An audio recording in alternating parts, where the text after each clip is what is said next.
Dobrý podvečer. V noci přes nás přešla studená fronta, za ní se asi o 5 stupňů Celsia ochladilo, zatímco včera se teploty ve středních a západních Čechách dostávaly i k 27 stupňům Celsia. Dnes už je tedy u nás výrazně chladněji. No a teď se podívejme na to, co se vlastně odehrálo. Už jsem naznačila, že přešla studená fronta, za ní se k nám znovu rozšířil hřeben vysokého tlaku vzduchu, no a díky tomu oblačnosti už v průběhu druhé poloviny noci znovu od severozápadu ubývalo a dneska převládalo polojasno. To, že to nebude tak jednoduché s počasím v následujících dnech, už naznačují odrazy z meteorologických radarů. Vidíte, že od jihozápadu přichází další déšť, respektive přehánky. Všechno to souvisí s frontální vlnou, která se objevuje v alpské oblasti a která by v noci na zítřek měla ovlivňovat stejně tak jako potom v dalších dnech především počasí na jihu Česka. No a tady už jsou teploty. Včera se na některých místech ještě dostávaly až k 27 stupňům Celsia. Dnes vidíte hodnoty, které se pohybovaly v těsném okolí 20.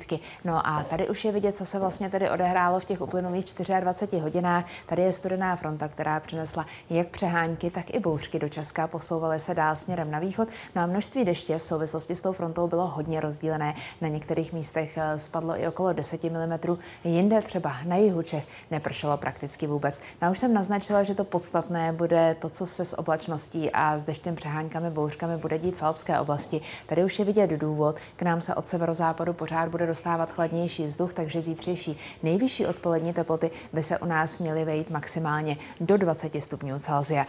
Tady je vidět, jak by to mělo vypadat s teplotami jinde v Evropě. Nad Balkánem bude kolem 26, 27 stupňů a upozorním i na to, co se děje nad Španělskem. Tam se v Madridu teploty dostanou nad 30 stupňů Celsia a najdou se oblasti v centrálním Španělsku podobě jako dneska, kde bude i nad 40 stupni. Zpátky ale k nám, tady už je detailní numerický model, můžete se podívat na to, jak by to mělo být s tou oblačností a taky s deštěm. Vidíte, že v noci na zítřek by mohlo pršet především na jihu Česka. Tam se můžou objevit přehánky, případně taky bouřky. No a další přibývání oblačnosti od jihozápadu musíme očekávat v průběhu zítřejšího odpoledne a večera.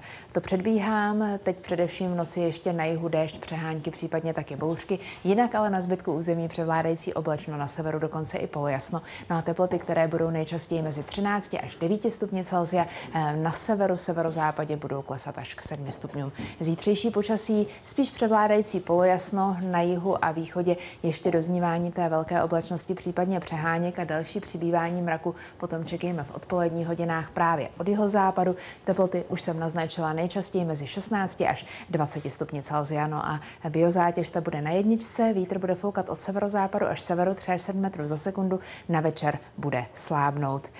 Slunce zapadá zítra ve 20 hodin a 37 minut a vychází v 5 hodin a 16 minut na 50. rovnoběžce a 15. poledníku.